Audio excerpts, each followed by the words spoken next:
Well, thank you, Simon, and thank you everybody for joining us. It's great to have so many people. That is one advantage of being online, as opposed to having everybody having to go down to Ross Street Community Centre, which I must say we do miss, though. And nice to see you with us, Claire. Thanks for looking forward to this evening. I just want to say this is our second online event, and the first one was very successful, and I think people found it remarkably easy. And it is actually quite easy to have questions and answers at the end, so that makes for a very nice occasion. And I would say, if any of you enjoy it, we normally ask for a very small donation when people come to our events of possibly £3 a head or whatever. But if you enjoy it, you might go to our website and think about giving a small donation, because that's the way we operate. We don't have any other funds. And so we rely on people enjoying our events. And since we can't be there in person, our website is the alternative. So I will just say that we will continue having meetings monthly, and we are going to have a quiz night next month, and we're going to link that to a very short AGM, and then we'll carry on having events. We put out a newsletter and we have things on our website, so just keep an eye on us. And I'm going to introduce Claire Martinsen. Claire, are you there listening? Yes? I am, yes. Claire's been a member of the Mill Road History Group for about 18 months, Mill Road Cemetery History Group. Actually, Mill Road has got 2 history groups, and we have a lot that we do together. So it's absolutely fantastic to have such a resource. So Claire is part of the Mill Road Cemetery History Group, and she readily admits to have fallen under its spell because there's so much to do there. She's researched the lives of a large number of people buried in the cemetery and is here tonight to share some of her favourite tales. In another life, in her day life, she's a successful entrepreneur and runs the award-winning Breckland Orchard, which makes carbonated drinks, which you may have seen in shops. And she's also mum to Wilf and Alice. So we got Wilf and Alice with us, and a member of the Mill Road WI. So Claire's life is busy. So we're lucky to have her giving a talk this evening. Thanks very much, Claire. I'll leave it to you. Okay, so thank you everyone for having me here today. We were meant to do this at Ross Street, so I hope it's very nice that you've been here to join on Zoom as well. So like Lucy said, yeah, I'm Claire. I run Breckland Orchard soft drinks, but I've subtitled this speech Confessions of a Tapophile. So for those of you who are really good at Greek, then tapophile is somebody who is really fascinated with cemeteries, and I have long since been fascinated with cemeteries, and in particular with Mill Road Cemetery. The reason why is, so introducing here, this is my maternal grandfather. This is Ralph Gordon Cook, and you can see he was born at the very tail end of the Victorian age. So when he was foisted to look after his young granddaughter in the 1970s, I guess he wasn't a natural grandfather or parent, so he used to take me to cemeteries rather a lot. This, I might say, is not me in this picture. This was taken around 1928, so he was a very formal man.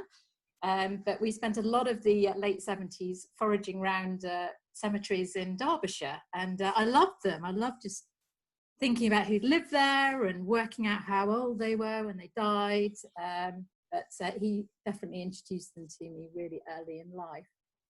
And then 3 years ago, my mum and my children and I took a trip to the Isle of Man to see where he originated from very originally. So this is, again, is him on the left. He was an eminent doctor and surgeon. So I'd never quite seen him looking like this in his Victorian swimwear, but there he was. And we went and found the graves of my great-grandparents in Douglas in the Isle of Man. And then my mum happened to comment that he'd only had one cousin.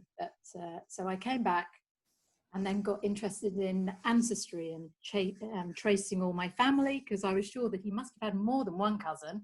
And indeed, he did have more than one cousin. So it was a very interesting exercise. And I loved doing all the family research. So when I was wandering through Mill Road Cemetery a little while later, I started seeing really interesting grave monuments, which I wanted to know the story of. And when they weren't on the website, I started researching for a few, and I sent that info to the very patient and calm Caro and Mary, who eventually asked me if I wanted to be a member of the Mill Road Cemetery History Group. So I've gladly been a member of, and both Caro and Mary have been extremely welcoming, and Caro's lunches are absolutely legendary. So temporary suspension during COVID times, but over the last 18 months, I've probably researched upwards of, dare say, about 500 graves. So there is a wealth of people buried in this cemetery. And the reason I love it so much is it's, I love family history. As I say, I've always loved cemeteries, and this Victorian cemetery is amazing. I've lived in Cambridge for about 20 years. And through the cemetery, I found out just so much about my adopted city. And it's an amazing way just to be curious and find out about things. And every single day, and just looking at different things and learning, it's absolutely great. So it's very nice to be asked to give this speech here tonight. But I always use the analogy of Mill Road Cemetery and doing the research on the graves as a little like being let loose in a huge library of books if you're a book fan, and there's so many graves there, and each grave, I guess, is like an unmarked book. When you pick up the book, you don't know whether it's a very short story, so it could just be a grave of a child who's died maybe very young, or it could be an entire family saga where one grave links into another. And there's the Cherry family, which I think their story runs across 10 or more graves. So then it's really hard when you're asked, you know, can you come and just present a few of your favorites? Because I would argue that's probably like being asked to choose your favorite child. They're all really interesting. And I didn't really know where to start. So I suddenly decided what I should do was, if it was really like a library, then there is a theory that there are only 7 basic story plots. And let me run through the 7 plots. So tragedy, rags to riches, and comedy, I think are fairly self-explanatory. The 4th story plot, which is meant to be, is one of a journey and return. So it's where the hero goes to a strange land and learns important lessons, and then they return with that experience. So a story like Goldilocks or a film like Back to the Future would be an illustration of this kind of genre. Next is Overcoming the Monster. That's where our hero would set out to defeat an evil force. So films like James Bond or the novel Dracula are an example of that. There's Rebirth, where an event forces the hero to change their ways and to become a better individual. So Beauty and the Beast, or think Secret Garden. And the last one is Quest, where the hero sets out to acquire an important object or to get to a certain location, facing temptation along the way. And that would be books such as Lord of the Rings or Watership Down. So I decided, were there 7 graves within Mill Road Cemetery that would adhere to those kind of plot lines? So that was the challenge I set myself. So I hoped in that way that the stories would come to me rather than me having to self-select them. So what I'll do is I'll run through 7 examples. And I think it's a really nice way actually of illustrating just the depth and breadth of people that are buried within our beautiful cemetery. They really come from all different kinds of walks of life. They're all stratas of society, and they did amazing things and they did very ordinary things, and they all lie next to each other. So it's a fascinating insight. So come share. So the first plot is that of tragedy. And you can see some of the examples of tragic books. And I would say certainly within a Victorian cemetery, there is no shortage of tragedy. And I think you learn the more you research that times, particularly in Victorian times, were extremely hard, particularly if you're at the lower edges of society. But, you know, if misfortune befell you, then it really, really was quite tragic. And the story that I'm going to run through is that of Albert and Adelina Schuler. And this one is actually so sad, there isn't even a grave. I found out that there was a double grave plot actually, simply because I read something in a newspaper article on the newspaper archive sites. But there are 2 graves within the St. Benet's area, and the whole of their lives are actually shrouded in mystery. They were a very mysterious couple. So this story has just been pieced together through newspaper archives and through various reports about their lives at the time. So first, Albert Schuler, so he was born in 1857. He was said to have come from Poland, but he was also said to come from Germany, or maybe Austria-Hungary as well. So quite unclear where he actually came from. But what is known is he fought in the Prussian War. So he was brave, he was made a captain, and was awarded the Iron Cross.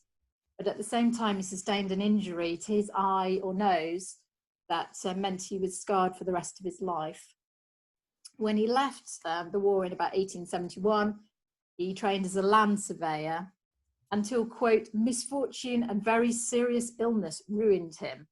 Not entirely sure what that was, but he then left Germany, where I think he was, and moved to the UK at about 1890. And it's believed that he might have married Lena or Adelina whilst he was over in the UK. She was also from a similar background, but maybe Austro-Hungarian, maybe German, maybe Polish. So Albert was definitely here by 1890, and then he was, the pair of them were living in Cheltenham from certainly 1904 to about 1907. That's when their 2 children were born. So there was Natalie and Albert Jr. And Albert really tried to fit into Cheltenham. He anglicised his name to Captain Schueller, but nevertheless he stood out. And he stood out, it was said, because he insisted on wearing a frock coat, such as the illustration on the left, which made him look extremely old-fashioned. But also his grasp of the English language was really poor, so he struggled to make himself understood. And the family were a little bit shunned by neighbours. Lena told neighbours that actually they'd been extremely well-to-do in their previous lives, but had just fallen upon misfortune. However, their time in Cheltenham really wasn't great. They didn't prosper, and they eventually left the city, having driven up some financial debt, and then moved to Glisson Road. So they moved to Cambridge in the summer of 1908 and took over a lodging house in Glisson Road. Not exactly sure where on Glisson Road, but their timing was really poor. They basically arrived in Cambridge at the time where all the students were leaving. And they tried to get a business where they rented out rooms and where Albert would teach German, but it wasn't a very good success. They actually ended up losing money, and within a few years had moved down the road to this house here. So this is 32 Canton Street. Some of you might know this house, just opposite the Panton Arms. And in 1911, they were there running again a university lodging house. And this one apparently went a lot better. However, there was a slump in the prosperity. This really is sad. I'm so sorry. There was a slump in the prosperity of the university lodging house keepers around 1912. So there was an oversupply. The universities had basically decided to build some more accommodation of their own, which left people like the Schuelers, who were running private houses without as regular an income. So some friends persuaded them they'd be better moving to a different house, downsizing a little bit and being able to run a better business. So indeed, by September 1912, they had moved to 82 Regent Street, to this house here. Albert started teaching German at the Perth School. He also advertised in local newspapers about private lessons. And they were settled here until yet more misfortune came across them the next February. So Lena gave birth to a stillborn child in February 1913. The 2 doctors were in attendance, but they left her in the early hours of the morning after her child had been stillborn. And she was left with a nurse who was caring for her. Now, and at this point, there are 2 differing accounts of what happened. So according to Albert, he came in, found his wife semi-conscious, and was so worried about her that he flung open the windows and administered some vitalising fluids to her. From Nurse Edwards' perspective, she saw that he administered some fluids, and 15 minutes later, Lena had died. Now, Albert was absolutely distressed. She was buried in Mill Road Cemetery, And for about the next 8 weeks, he really was in some distress. He was a committed spiritualist, so he believed that her aura was around both him and the children. And it was said they spent hours at Mill Road Cemetery over the grave.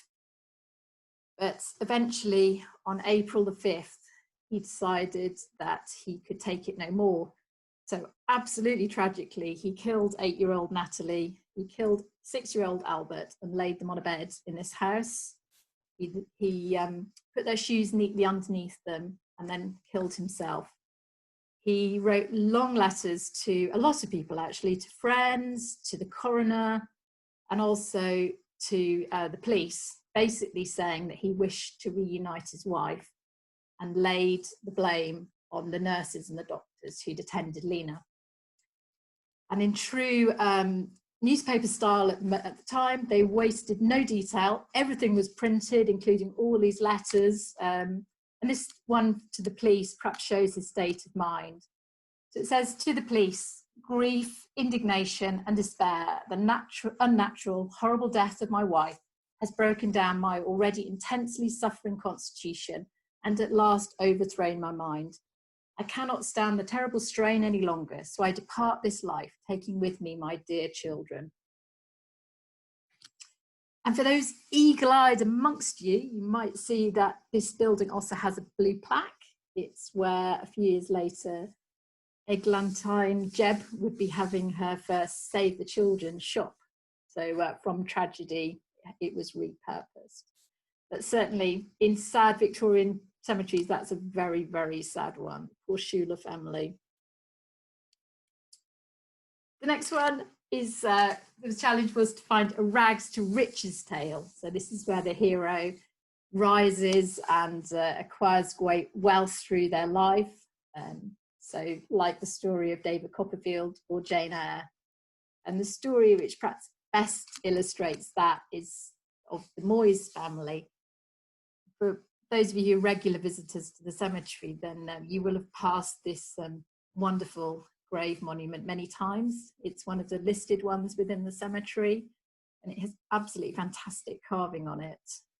It's of John Andrew Moyes. He lived from 1809 to 1887, and his wife, Elizabeth. So John was actually born in Broadstairs in 1909. You know that by 1830, he was living in Edinburgh. It's thought that's when he married his wife, Elizabeth Miller. 6 years later, the pair of them, plus their son Andrew, had moved to London, where John was working as a waiter. And then they soon moved to Lincoln, where they ran the Great Northern Hotel, which the illustration is here, although this was taken a lot later. The hotel sadly no longer exists.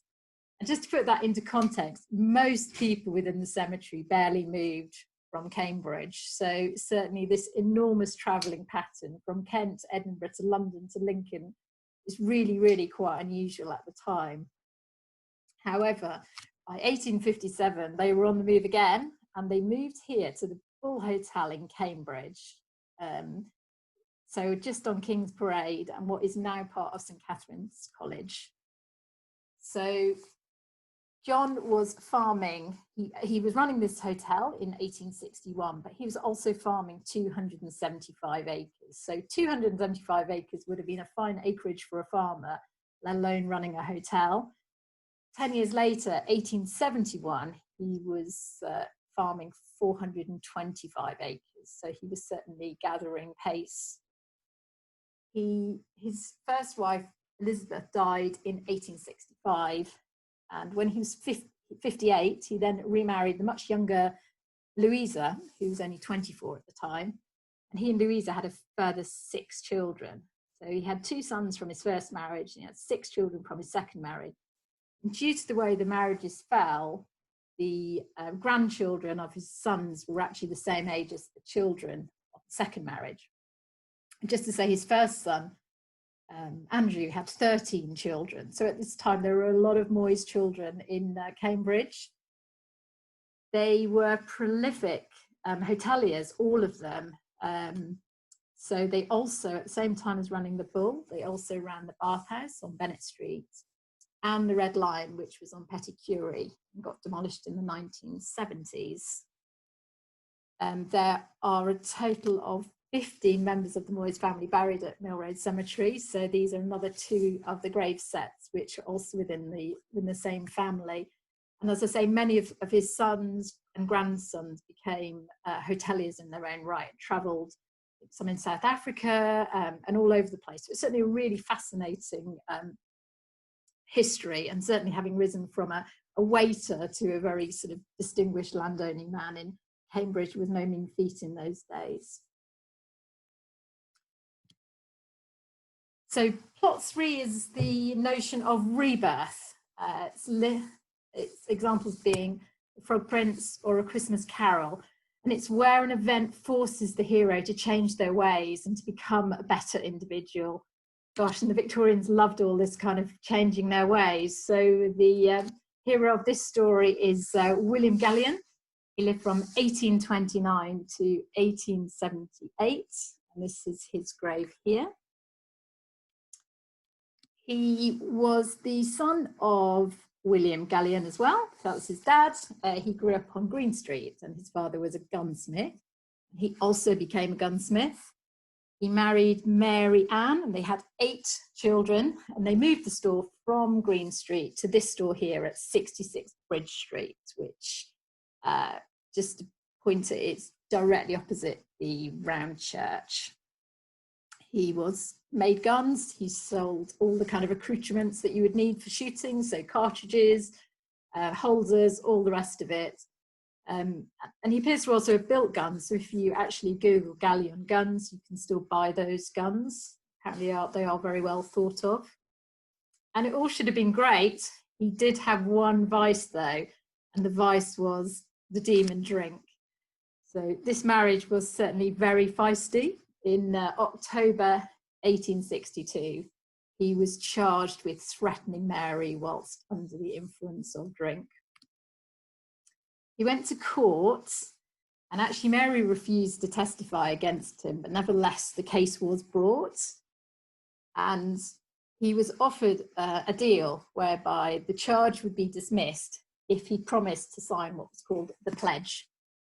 So a Baptist minister was one of the people who was sitting on the bench that day. And the Baptist minister said if he promised not to drink, that he could not be charged and not go to prison. And actually the Baptist minister was reported to have said that he hoped that Gallian might be for the future kept from drink, and that as a consequence he would be a better man. And he was indeed, like a true hero of a story, he did become a better man. So he became a church warden at the Round Church. He continued his gunsmith business. And he died actually very young, but when he died, it was reported that he was an energetic and useful member of the Conservative Party in Cambridge, and he was a guardian of the poor in more senses than official. Now afterwards, after he died, the wonderfully stoic Mary Ann took over the gunsmith business, and it was renamed Gallian and M.A. Gallian and Son for Mary Ann. William was just 48 when he died, so she took it over as a fairly young widow. She ran it with her son, William John Jr. Like all entrepreneurs, they diversified eventually to sell the fashionable cycles and accessories by the 1900s. So I, for one, am really glad this worked out. I'm not entirely sure a drunk gunsmith who had plenty of access to weaponry would be a good combination even in Victorian Britain. So it was a good job he was a reborn character after his dice with the law. Plot 4 is the notion of journey and return. So it's where the hero goes to a strange land and either overcomes a threat or learns an important lesson which they return with. And the stories here are like The Hobbit or Alice in Wonderland. And the story I want to tell you is that of the Fisher family. So this grave monument, I would say, is a lot like a lot within the cemetery. It looks fairly weather beaten. It's certainly covered in moss and ivy, and the cross that once was atop it has fallen. But it's really easy to walk past these kind of monuments and kind of forget that the lives of the people who lived there. And so Francis Fisher is a really interesting example. He was born in 1795 and he studied to be a solicitor. So he studied with James and John Bellamy and did his apprenticeship. And having qualified as a solicitor, he then moved to Australia, where he had the grand title of Crown Solicitor of New South Wales, which he did for 5 years before becoming the Attorney General of New Zealand. Whilst he was there, he married Annie Rogers in Sydney. She was also a Brit who had also emigrated out. And they had 3 children whilst they're in Sydney. The first 2 sadly died when they were very young. And although these titles sound absolutely wonderful and really grand, it was said that they were extremely poorly paid, and he was generally struggling financially while he was out there. So in around 1847, the whole family returned to live in Cambridge, and they returned to New Square, where Francis laid claim to some land in Australia. So this is the actual notice that he put out claiming that he owned this property.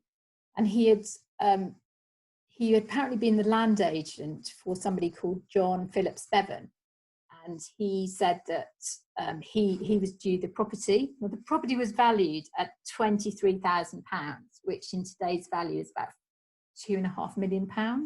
So it certainly was a huge fortune to have gone after. And just to show you the family, so this is Annie and Francis. These are their 4 children. So that's from the left, you see Willie, then Agnes, then Fanny, and then there's little Nellie sat on Francis's knee. Sadly, Fanny, who's the girl standing next to her father, she died a few years after this photo was taken, probably about 3 years after, and she's also buried in the same set as her parents. They returned to live here, eventually at 12 Canton Street. And this is, I guess, where I have to be true to the story. It would be lovely to say that he won this big case, that he was awarded all this land in Australia, but sadly, it didn't go his way. He didn't win the land, and he never really worked again while he was in Cambridge. The family was said to have suffered a great deal, and actually when a friend was dispatched to see them in 1859, this is the letter she wrote home. So she said, "I paid a visit to Mr. and Mrs. Fisher last November. Dear Annie has gone through many troubles and suffered much from bad health, but she bears all her trials with resignation and cheerfulness.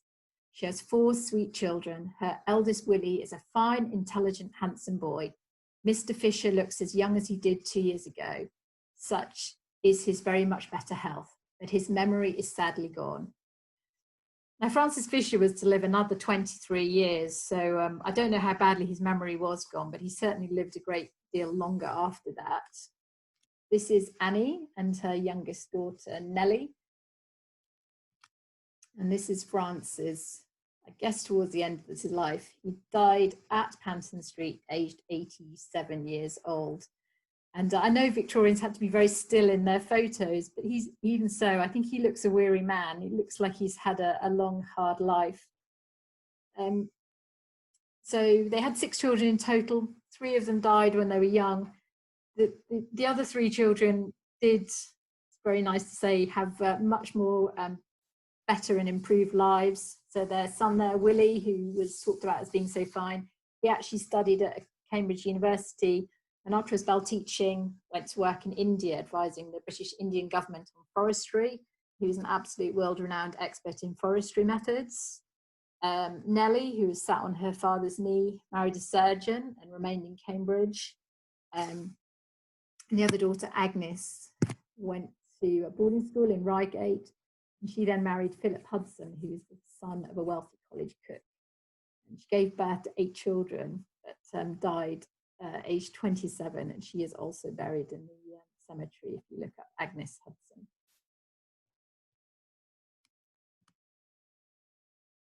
So the 5th plot that they say all stories adhere to is that of comedy. And I didn't know whether I could find a comedy. There's not that much comedy in Victorian cemeteries, but I did challenge myself. And luckily it was Taro who reminded me about the story of Elijah Watts. So Elijah Watts, this is his grave monument here. He lived from 1807 to 1863. He was actually a whitesmith, so he made items out of tin, and he lived here at 39 to 40 Sydney Street. He married Mary Ann Moore. He had 6 children, and he was, by all accounts, an upstanding member of the local community. He was a parish officer for All Saints Church. He was a petty constable for All Saints Church. He sounds like he was a good guy. Except he was challenged one day to, if challenge was set to him, could he run across 9 Cambridge College bridges in 45 minutes? So I'm not exactly sure which the 9 bridges were. Here's a list of 11 that would have been there at the time. So certainly it would have been at 9 of this collection of bridges. Now, could he complete that in 45 minutes? Elijah was fairly certain he could do it because the distance had been covered in less than half the time. And although he was in his early 40s, he still must have thought that given twice the amount of time, it would have been possible to do it. So he did indeed set off. However, those people who had bet against him were also equally sure that he wouldn't do it in 45 minutes. And how were they so sure? Well, they had very sneakily tipped off the porters at Queen's College that a man meant to end his life that afternoon by jumping into the river. So the porters were on full alert to watch out for a man. When they saw Elijah hurtling towards the River Cam without a jacket on, they felt sure they had found the man who meant to end his life. So they bundled him up, they took him off to the Hat and Feathers pub, and apparently the poor man was screaming that he was completely sane, and the porters were similarly convinced that they found their right man. And I guess the people who bet against him were laughing all the way to the bank because he didn't win his bet, poor man.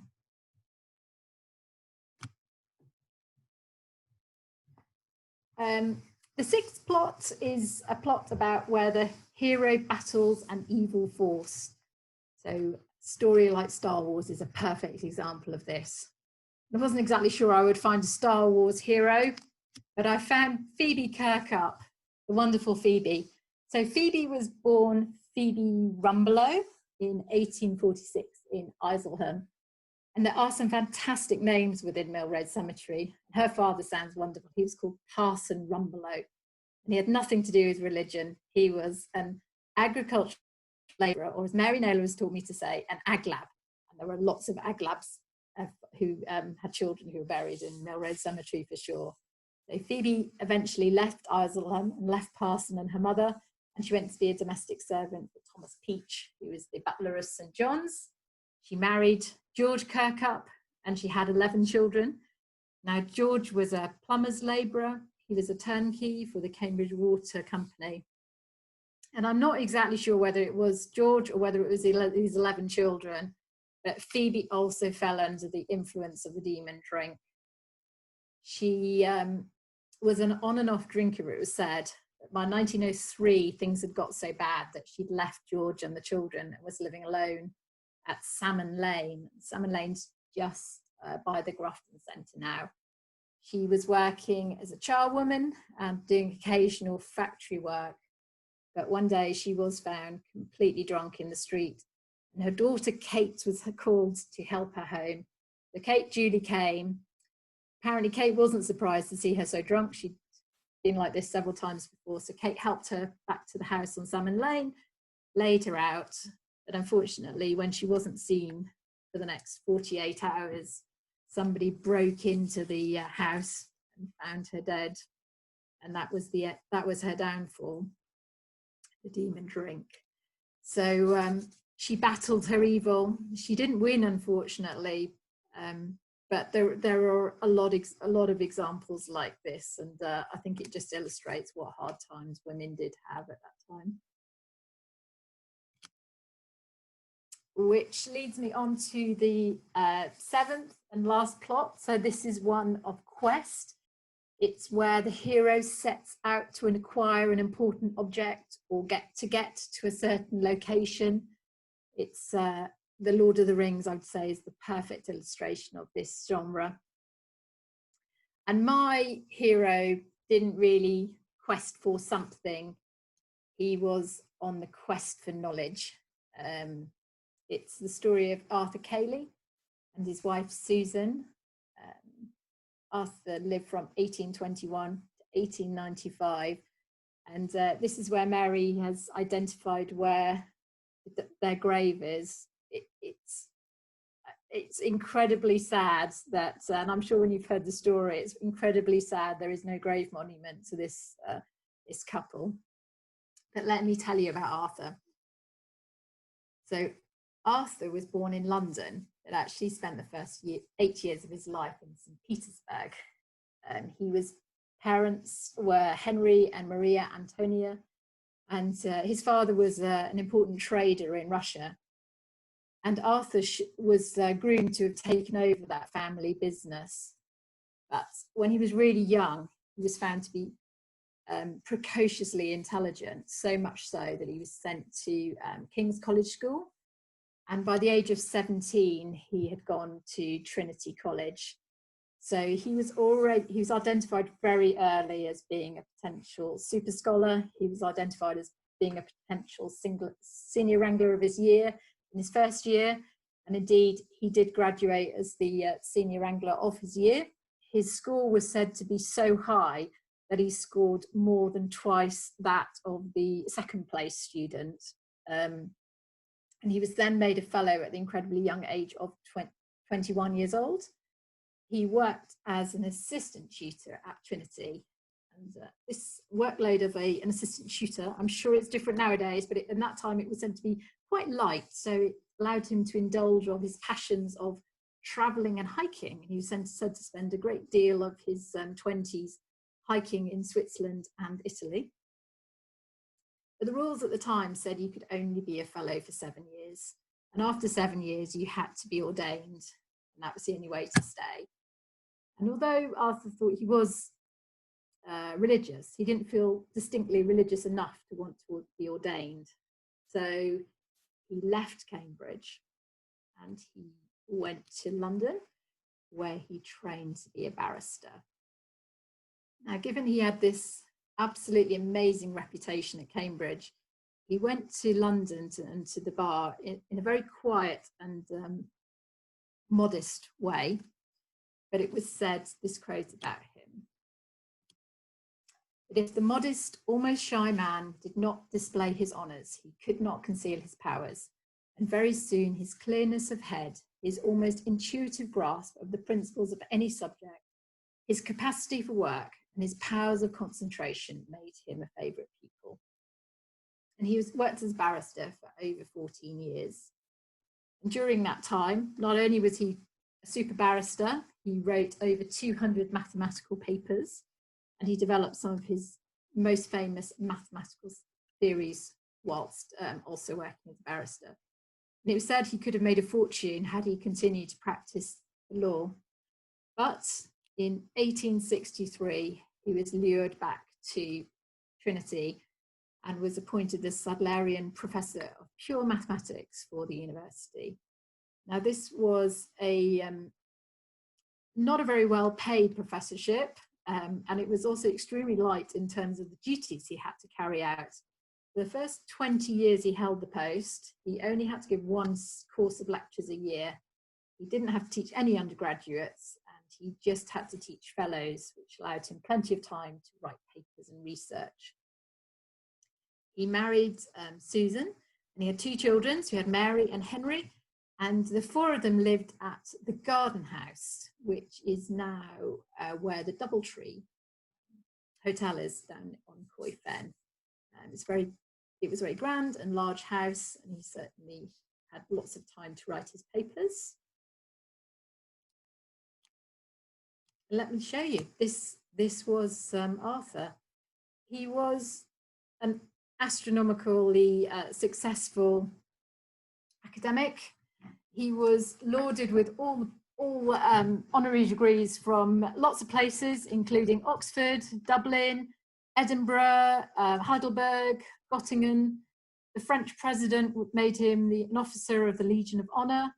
He was president of the Royal Astronomical Society. He was invited to give lectures at the Johns Hopkins University in Baltimore. He moved over there for 6 months in 1881. He wrote over 1,000 papers in his lifetime on mostly on maths. He developed 50 mathematical theories, many of which are actually still taught today. He apparently was said to have invented an entire branch of maths all by himself called the theory of invertebrates. I hope I'm saying that right. But what I think is the most interesting thing about him was that he was a generalist. So he was also had a huge appreciation for novels. He was meant to have been an amazing art critic. He loved hiking, traveling. He spoke many languages, but mostly he was very modest and very shy. He was awarded this, which is the Copley Medal. So the Royal Society gave him that. And it was an annual award for an outstanding achievement in science. And this award was first awarded 170 years before the first Nobel Prize.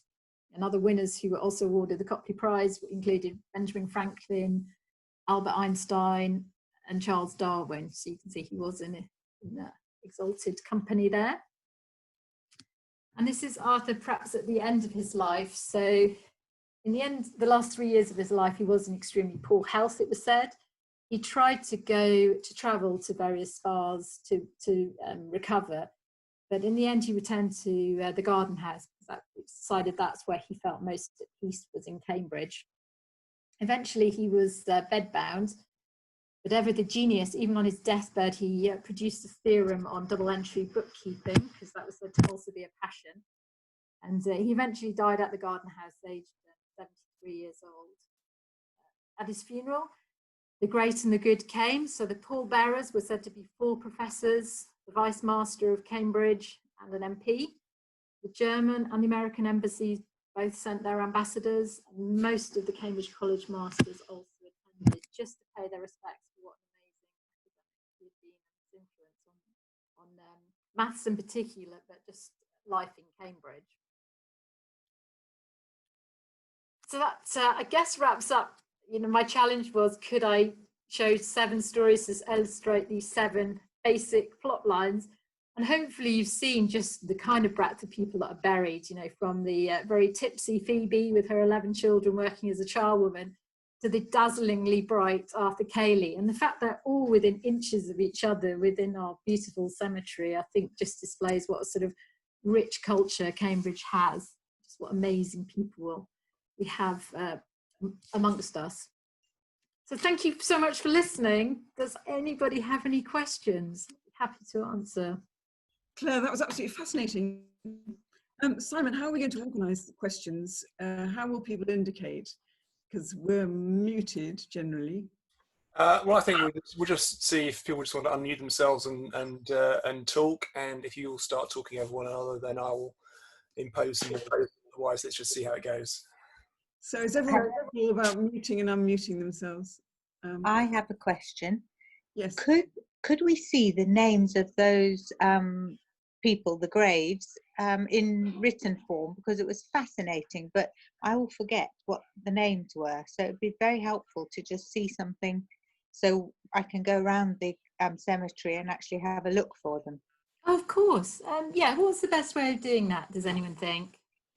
Probably if you send me a document with those on, and then I can put it into the next newsletter and send it round, so everyone here will be on the mailing list, so should get it. And if somebody that's brilliant. Yeah. Thank you. Thanks very much. So the list, if you could do the names with their actual location in the cemetery. Of course, yes. Thank you. Can I ask a question? Go ahead. All right, yeah. Hi.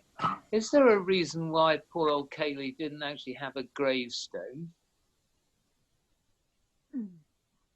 I don't actually know. I don't know whether anyone can help me, but it might be that it was there and fell over and isn't there any longer. It might be that there never was one. I suspect it might have been the former, unless anyone knows different. Mary knows, I think. I'm thinking Mary might know. Perhaps. Mary knows everything. Yeah. Could I ask? Claire, there are some, I'm sorry. Hang on a second. Mary, are you muted or can you say something? Okay. I can, Lucy. Yes, okay. Caro, is that you? Yes. Yeah. There are quite a lot of other people who don't seem to have graves. The other important person is Gabriel Stokes, who is equally a really important scientist. And we've never found his grave. He doesn't seem to have one. But it's possibly because he's got a commemoration in Trinity Chapel. And it might be worth going to see whether Cayley has got any sort of tomb or anything in that chapel. I think he does. In fact, I think I have read he has. It's not a very good answer, but it's a possibility. That's why they didn't get round to doing the headstone in the cemetery. Yes. One to look for. Yeah, okay, thank you very much. Dave, I think you had a question you were trying to ask just then. Oh, it'll be my wife, yes. Yes, I'm Janet. Wonderful talk. It's been absolutely fascinating. Thank you. And I was wondering if in the churchyard, is there, in the cemetery, is there any method in where people are buried? I mean, are they people who attended a particular church are all buried in the same area? Or people who lived in a certain part of town were buried in one area? Or is it just completely random? I can answer that, although I'm sure there's some people who could answer better. So no, it's not done randomly. It was built as a cemetery. When they'd run out of burial spaces at the various churches, it was built as an overflow. So there were actually 13 Cambridge churches, and the cemetery, when it was first built, the 13 churches were allocated certain space based on what was their anticipated burial needs. So they're all buried according to primarily which church they attended. So some of the Baptists and maybe didn't go to those churches are also buried within certain parishes. So yeah, there's a very distinct order to it. And they are actually, they look like they're more random, but they're laid in rows. There's a little information plaque when you first go into the cemetery that's worth looking at just to orientate yourself. So yeah. Great, thank you. Very interesting. Claire, I'm just going to say something that maybe Simon can help. I think Mary is on mute and she's got things to say, but Mary, do you want to? Mary's not on mute. I think she was having some problems earlier with the connection, but I'm sure she'll let us know if she wants to join in. So I had a question on chat from Nigel. He says, is there any progress on finding the grave register for the St Andrew the Less plot? There are at least 2 famous England cricket players buried there.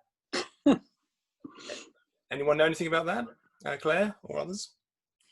There's a whole, I don't know about the grave register, but I've done lives of the Haywoods, Tom Hayward, and there's a set of about 3 or 4 of those that were cricketers for sure. Their stories are all up. So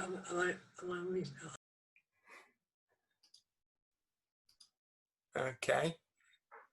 But yeah, okay. Yeah, no problem. And there was another question somebody asked, are there any books or anything published on the cemetery, or more of these stories or anything like that?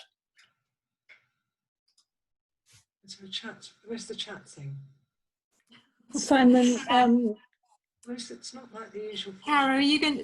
Yeah, there has been some monologues written. Yes, there are some. There's a small booklet about some of the war grave stories, which we couldn't get through Friends of Mill Road Cemetery. Otherwise, all our information is on the website, which is a website we're really very proud of. And while I've got the floor, I just want to say that Claire arrived in our midst like a small miracle. The work she's done for the cemetery is quite astounding, and it's made a huge difference.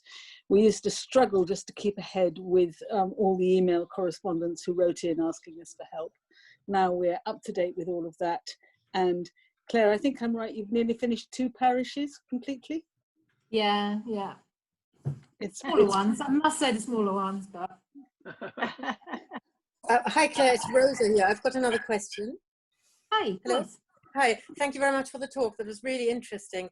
I was wondering, you covered quite a cross-section of people from all walks of society. Is that quite representative of the cemetery? So do you find people from all walks of life, all levels of society, or which section or which class do they normally come from? No, I would say it's completely representative of there is our, as I say, absolute paupers, and there's immensely rich people, and they are living within, they're all there together. So no, I'd say that's a complete cross section. And I think sometimes when you decide on your famous, which stories to recount, it's easy to forget people like Phoebe Umbelow, who married a plumber and had a lot of children and got drunk and died. But there are tales like that, and they're important in kind of understanding the history of Cambridge and how it all got built up and everything. There's a lot of university people, and if you literally put university, we tag them by university, by the college they worked in. So there's butlers, there's college servants, there's a lot of makers, so there's a lot of lodging housekeepers. There are a lot of people, when people turn and gown, and you kind of understand that maybe 100 years ago, 150 years ago, that really was quite evident. They lived alongside each other. So that's a long answer to yes, that's very representative. Thank you. The only one I don't have is a railway worker. There are a lot of railway workers as well. The railway, I think a lot of agricultural labourers from the surrounding villages, and they came to Cambridge. They lived on those streets on the road, and the railway changed their fortunes and changed their lives. Right, so one other question here. Cheryl says, have you researched Leonard Charles Sparks? I'm not sure who he is or why he's interesting. But. Claire, isn't he a war grave? I don't know. Maybe. Simon, the best answer is just go to the website, put in his name and search for him. Mm-hmm. Okay, well, that's probably the answer to many questions here, actually, isn't it? Indeed. Leonard Sparks. Yeah, Leonard Charles Sparks. I have a feeling he's a war grave. He is a war grave, yes. Yeah, so we will have done. It is written up, yeah. There's a long entry for him. Excellent. He's very he was attached to St Edward Church, so he's attached to that. Right. Okay, good. Can I ask? Well, make a comment really, which is that my name's Nigel Fenner, and I'm particularly interested in, hence my earlier question about cricketers that are buried there. People may not be aware that 1820, 200 years ago, was the year when the Cambridge University Cricket Club was first established. So it's 200-year anniversary at the moment. And that the university used to play their cricket on Mill Road Cemetery before it was a cemetery. And there's found one member of the university cricket team who actually played cricket on there, who is actually buried very close to the remains of the chapel, which is sort of particularly poignant and interesting. In fact, the university left Mill Road Cemetery because it was a bit boggy, and actually they went back to Parker's Piece. So I'm researching all the cricketers, Cambridge's, I say all the cricketers, certainly the town ones and some of the university ones. and it's such a Mill Road Cemetery is such a rich source of so many famous cricketers, most of whom seem to have graves that just are not there, which is a great shame. But have you looked at the Haywoods family? And that's Andrew the Great 256. That the Haywoods is a big family saga. yes, that's right. That he was one of the greatest batsmen in the world up to the First World War, along with W.G. Grace and with Jack Hobbs. So yeah, he died in 1939. So he's there, and obviously it's well worth, it's something I flag. One of the best batsmen in the world, and he was born in the Prince Regent pub on Parker Street. So it wasn't a product of the university. It was very much a product of the town. So yes, the Haywoods, a huge dynasty of cricketers. So yeah. But thank you. Yeah. I mean, Mary has been a great help to me in terms of just. Mary is the font of all knowledge. Yeah, she's been fantastic. Mary on all Silent but knowledgeable. Is this unusual, this cemetery, to have the amount of attention and the amount of fabulous social history attached to it that's been done? Or do you think there are other towns? Well, we have the Ascension Cemetery. Is that also very richly researched? Who could answer that? I'm happy to, Claire, if you like. Places like Ascension and Histon Road are in a way much luckier than we are, because they've already got full maps and full records. Whereas for Mill Road Cemetery, a lot of the records were lost. So we're flying quite blind. We've been really fortunate to have the help of the Ordnance Survey, thanks to a lovely volunteer called Tim, who's coming and helping us mapping it. But otherwise, it really is a question of doing the research from scratch. And that's where Claire and Mary and Ian are so amazing. I don't begin to know how they do it. I think in that way, we are pretty unique. Yeah. And I'm very proud of everything they've done. Great. Right, another question says all right, so Andrew Murray, the first garden curator of the Botanic Garden and designer of the cemetery, Jean asks, is he buried there? No. No. You know where he's buried? No. Man of mystery.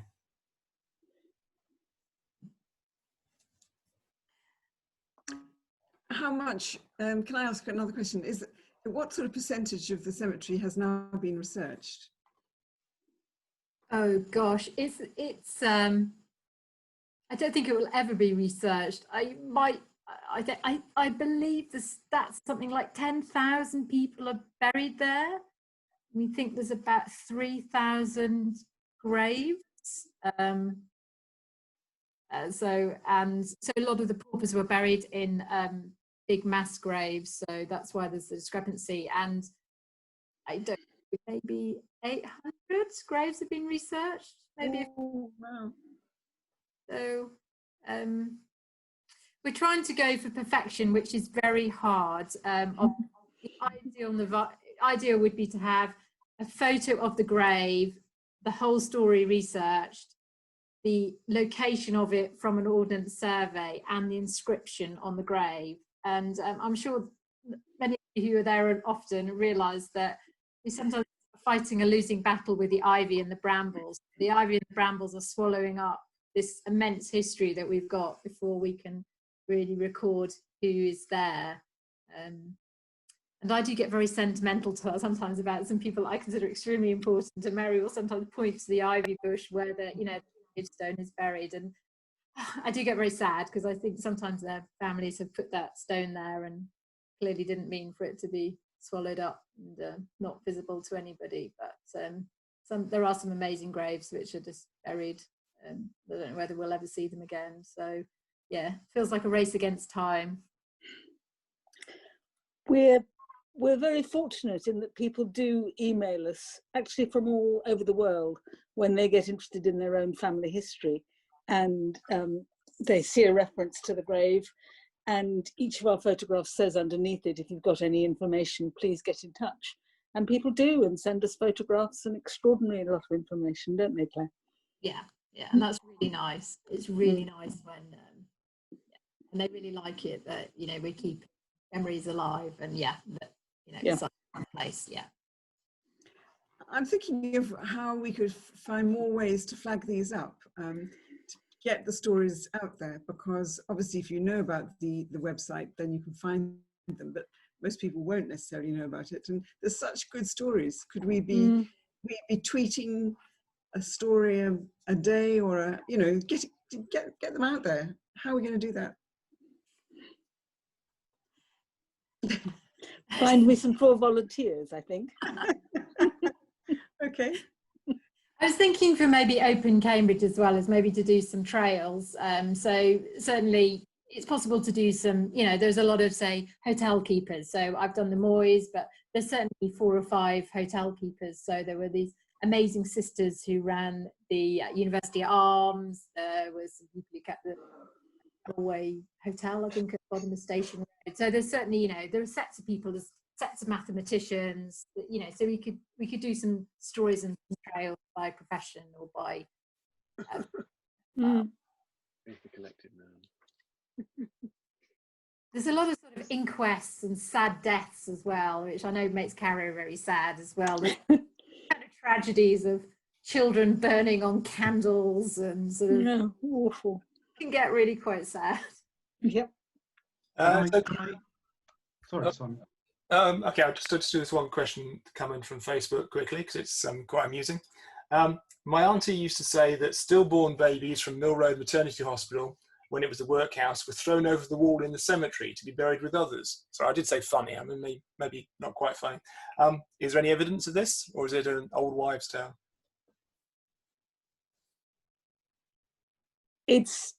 I've certainly been told that the bodies were left on the wall so that the sexton checked every morning. So not quite thrown over the wall, I think. Let's hope they were treated with dignity. Slightly more dignity than that. Yeah. Okay. Sorry, who was wanting to ask? Yes, I was. It's Nigel here. Just make an offer. You talked about sort of letting the world know about Mill Road Cemetery. I mean, certainly this story that you told about Elijah Watts and his sort of run around 9 college bridges. I'd like to look at, obviously that story must be on your website. I'd love to just sort of flag that just across my friends in terms of those interested in local sport, because it's a bit quirky compared with the standard sport. So if that's okay, as long as I give credit to Mill Road. Of course. Oh, that's fun. That's really cheeky. Yeah, you'd be pushed to find comedy in the cemetery, but they got it. Simon, are there any more questions coming from Facebook? No, I think that's it. Although lots of people obviously saying to Claire how much they've enjoyed it. I sent you forward on a few messages in chat for not for answering now there. That's it, I think. So unless if they're on, there's some hands up. People have found the hands up thing in Zoom. Ed, you're at the top of the list. Have you got a question? Or did you actually hit the hands up button? And Mary put her hand up, but and Helen, you've got your hand up as well. Have you got a question? Yes, I had a question. I had something to ask earlier. So I put my hand up when we were having the discussion about the monuments. Oh, sorry, completely failed to notice it then. Don't worry. Can I ask now? Is that okay? Go ahead. I was wondering whether people working on the cemetery had found any information about social status, who could afford a monument and who could only afford, say, a wooden cross, and if you had some kind of sense of how many people are buried there, because you have that from the 2 parishes, certainly you've worked on already across the 13, who only had a wooden cross and how many actually had the wherewithal for their families to make them a nice stone monument. Claire, do you want to take that, or do you want me to say something? Yeah, you can say so. I would say as well, though, Carrie's right. We're kind of struggling with information. So one of the parishes I'm doing is St Michael's, and a hair's breadth of finishing that one. But there's a lot of, the parish registers only go up to a certain date, and thereafter there's no record. So that there are people buried there who aren't on the parish register, and similarly, there's people on the parish register where the graves have never been found. So it's a little bit like finding a puzzle within a puzzle within a puzzle. They're very incomplete, like Cara says. I wouldn't underestimate just how people email us and go, oh, you know, why haven't you done this? And it's just so hard. Just knowing who's there in the first instance. So. I guess the good thing is not to be despondent if you don't find a stone monument. That there might be many reasons why there isn't a monument there actually in the graveyard, even though we know from other information that somebody might be buried there. Helen, I think it obviously varies from parish to parish. You know, you can tell that St Paul's was always a fairly wealthy parish, and there are a lot of headstones there. But I never remember my parishes. Which is the one right at the north, Claire? Is that Andrew the Less or Andrew the Great? And that's the area where there are hardly any monuments at all, but it was a poor parish. So probably people had either wooden crosses or no grave marker at all. Yeah, that sounds absolutely right, because the burials I'm interested in are often in Barnwell, and they are St Andrew the Less, Barnwell, and certain town, and they are people who have jobs as agricultural labourers and bricklayers and all of that. Yep. There's never been much money. Yeah. Thank you. Mary's giving us a sign. 6,000 at St Paul's. What? 6,000 burials. Gosh. That's a bit daunting. Thanks, Mary. That's your next daunting. Is there any other questions? There's a website. How do people engage in conversation with you? They can just email, can they, if they wanted to follow something up? That's probably the best way. If they email Friends of Mill Road Cemetery, There's if you're interested in a certain profession, or you can just look on our website and look by a certain street if you're interested in who lived in a certain street, or who had a certain profession. I mean, there's bakers, there's bricklayers, there's carpenters. There's a town crier I found the other day. There's everybody. There's the breadth of, there's scholars. There's a falconer who drowned. There's Faulkners. There's doctors, there's everybody. There's doctors, dentists, hotel owners, you name it. So you search in a profession and you'll find an interesting story about somebody. They're all interesting in their own right. That's why it's so unfair to only choose 7. Mary says there's a clown. What? Mary says there's a clown. The clown. Oh yes, of course there's a clown. There's a clown. Of course there's a clown. There's our own funny Fred Hall. Yes, and everyone should look up Gypsy Smith as well. He was Ezekiel Smith. So he was he worked for the railways, but his dad was a gypsy who then underwent a sort of religious transformation, and he and his brother were evangelical preachers, and his brother was extremely famous and travelled the world. He was sort of like the Billy Graham, but the one we've got Ezekiel, the brother, but he was similarly, he went everywhere and people fell at his feet. So, he's buried at the cemetery as well. There's a wonderful photo on the cemetery site. So definitely look him up. Look up Gypsy Ezekiel Smith. And put in cow. Get 2 of my favourite stories if you put in cow. Oh. I feel that there ought to be, and this must be some way of bringing this material to perhaps some sort of an exhibition in the Museum of Cambridge, or making some connection so that we can kind of bring it all to life, which you've done this evening, Claire and Caro and Mary behind the Ian, you stayed very quiet, but Claire, I love the way you created the 7 stories and found narratives within that. It really brought it all to life, and I think made it kind of pretty memorable for us. So that was a really good device. 7 plots. Yeah, yes. 7 plots. Well, thank you for having me, and I'm really glad you enjoyed it. It's been great, Claire. Do you think that's the end? Really lovely, lovely. And can I remind people, if you've enjoyed it, to watch out for our next events. There's going to be a quiz in August, and donations always welcome. That keeps us going, and I love events like this. So, and it brings us all together. Thanks very much, Claire, and thanks Simon for hosting it for us and making it all possible. Lovely to Thank see you, all. Claire. Thank you, Simon. Okay, I will close it down then. Goodbye, everyone. Bye. Bye. Bye.